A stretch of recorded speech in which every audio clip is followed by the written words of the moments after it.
7만 대군이 이만에게 완전히 박살났다고. 서기 200년 중국 역사상 가장 충격적인 반전이 일어났습니다.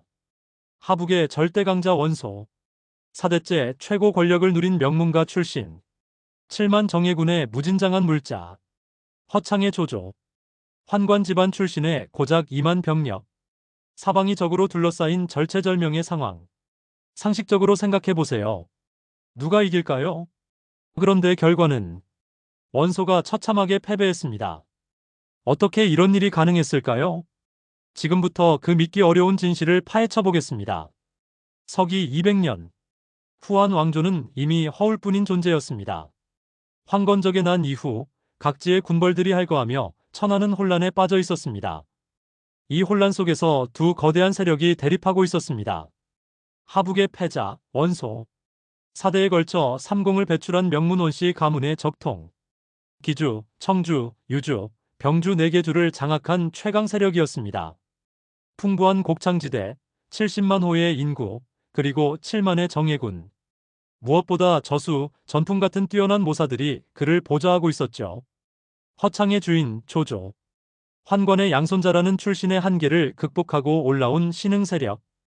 헌제를 받들어 천자를 끼고 제후를 호령한다는 명분은 있었지만 실제 병력은 고작 2만여 명. 사방이 적으로 둘러싸인 험난한 상황이었습니다. 하지만 조조에게는 순욱이라는 걸출한 참모가 있었습니다. 원소는 크지만 느리고 우리는 작지만 빠릅니다. 순욱의 이 말이 곧 이 전쟁의 본질을 꿰뚫고 있었죠. 전쟁이 시작되기 전 치열한 외교전이 펼쳐졌습니다. 원소는 각지의 제후들에게 서신을 보냈습니다.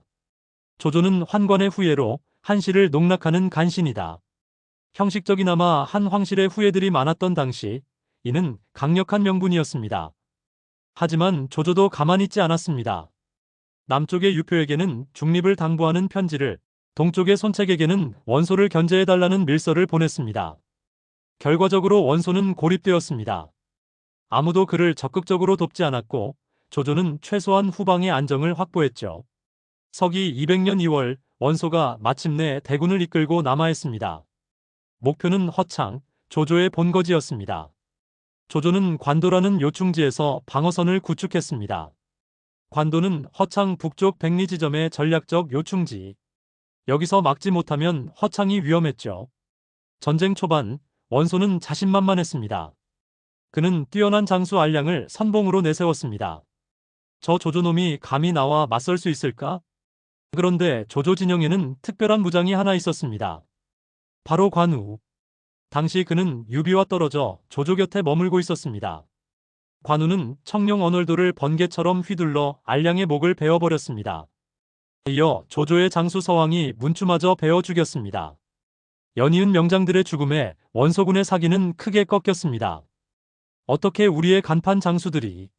하지만 두 명장의 죽음에도 불구하고 전세는 여전히 원소에게 유리했습니다.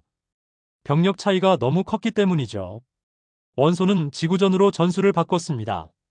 저수의 조언에 따라 토산공법을 사용했습니다. 흙을 쌓아 높은 언덕을 만들어 조조의 진영을 내려다보며 화살을 쏘아댔죠. 조조도 발석거로 맞대응했지만 근본적인 해결책은 아니었습니다. 무엇보다 치명적인 문제가 있었습니다. 바로 군량. 장군, 군량이 며칠 버틸 수 없습니다. 조조의 얼굴이 어두워졌습니다. 이때 조조는 허창의 순욱에게 밀서를 보냈습니다. 적이 강하고 아군은 약하니 차라리 퇴각하는 게 어떨까? 순욱의 답장은 간결했습니다. 지금 물러나면 원소가 천하를 얻습니다. 강한 자를 꺾는 것은 유연함이고 약한 자를 이기는 것은 강인함입니다. 이 편지를 받고 조조는 마음을 굳혔습니다. 끝까지 버텨보자. 바로 그때 놀라운 일이 벌어졌습니다. 원소의 핵심 모사 허유가 한밤중에 조조 진영으로 도망쳐온 것입니다. 하지만 그의 투항 배경은 단순하지 않았습니다. 허유의 가족들이 하북에서 법을 위반했다는 이유로 체포되었던 것입니다. 원소는 이를 방치했고 분노한 허유는 결국 조조에게로 달아났죠. 조조는 맨발로 뛰어나와 허유를 맞이했습니다. 자원이 왔구나. 나의 천하대사가 이제 성공할 수 있겠다. 허유는 조조에게 귀중한 정보를 알려주었습니다. 원소의 군량은 모두 오소에 저장되어 있어. 그곳을 치면 원소의 대군은 며칠도 못 버틸 것이요. 오소는 관도에서 북쪽으로 40리 떨어진 원소의 보급 기지였습니다. 7만 대군의 모든 식량이 그곳에 쌓여 있었죠. 조조는 인생 최대의 도박을 걸었습니다. 본진의 수비를 조인과 순유에게 맡기고 자신은 소수 정예만 이끌고 오소로 향했습니다. 만약 들키면 우리는 모두 죽는다. 하지만 조조의 눈빛은 확신에 차 있었습니다.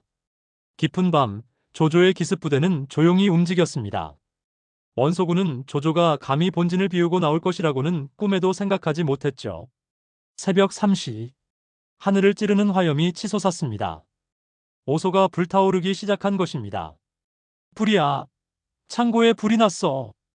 원소군 진영은 순식간에 아비규환이 되었습니다. 보급을 담당하던 순치는 조조군과 필사적으로 싸우다가 전사했습니다. 하지만 이미 늦었습니다. 수만 명의 식량이 한순간에 잿더미가 되었으니까요. 아침에 눈을 뜬 원소군 병사들에게 기다리는 것은 절망뿐이었습니다. 먹을 것이 없다고. 굶주린 병사들은 더 이상 싸울 의지를 잃었습니다. 설상가상으로 조조는 이미 사람을 보내 원소의 다른 보급로까지 끊어버렸습니다. 원소는 급히 본국으로 철수하려 했지만 이미 군심은 흩어진 뒤였습니다. 도주하는 원소군을 조조가 추격하면서 대학살이 벌어졌습니다. 7만 대군은 완전히 붕괴되었고 원소는 겨우 수백 명의 기병과 함께 하북으로 도망쳤습니다. 이 패배는 원소에게 치명타였습니다. 그는 결국 2년 뒤 우라병으로 세상을 떠났고 그의 아들들인 원담과 원상은 후계 다툼에 빠져 서로 싸우기 시작했습니다. 관도대전의 승리로 조조는 화북을 장악했습니다. 하지만 그는 관대한 승자였습니다. 원소군에서 투항한 장수들을 모두 용서했고 심지어 전쟁 중에 자신을 비판한 편지들도 불태워버렸습니다. 과거는 과거일 뿐이다. 이제는 함께 천하를 경영해보자. 이런 조조의 모습에 많은 인재들이 몰려들었습니다. 곽가, 가후 같은 뛰어난 모사들이 조조 진영에 합류했죠. 한편 원소 세력의 몰락은 다른 세력들에게도 큰 영향을 미쳤습니다.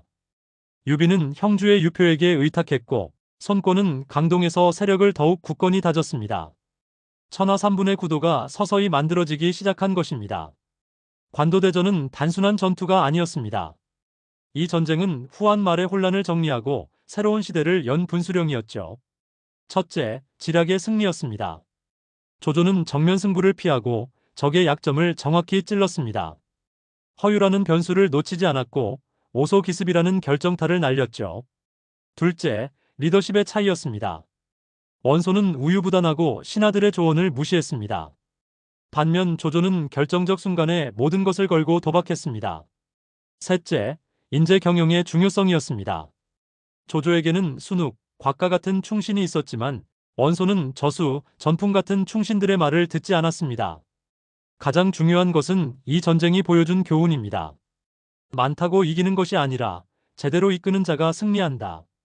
관도대전 이후 역사는 새로운 국면에 접어들었습니다. 조조는 북방을 평정하고 위나라의 기초를 닦았습니다. 유비는 형주를 거쳐 촉당으로 들어가 촉한을 건국했습니다. 손권은 강동에서 오나라를 세웠습니다. 바로 삼국시대의 시작이었죠. 만약 관도대전에서 원소가 이겼다면 아마도 원소가 천하를 통일했을지도 모릅니다. 그렇다면 조조도 유비도 손권도 없는 전혀 다른 역사가 펼쳐졌겠죠. 한 번의 전투가 천하의 운명을 바꾼 것입니다. 역사는 승자가 쓴다고 하지만 관도대전은 단순히 힘의 논리만으로는 설명할 수 없는 승부였습니다. 지략과 용기, 그리고 운명적인 만남들이 얽혀 만들어낸 드라마. 이것이 바로 관도대전의 진정한 의미입니다. 오늘의 이야기가 흥미로우셨다면 구독과 좋아요, 그리고 알림 설정까지 부탁드립니다. 다음 시간에는 적벽대전에서 조조가 어떻게 천하통일의 꿈이 좌절되었는지 그 극적인 반전의 역사를 들려드리겠습니다. 감사합니다.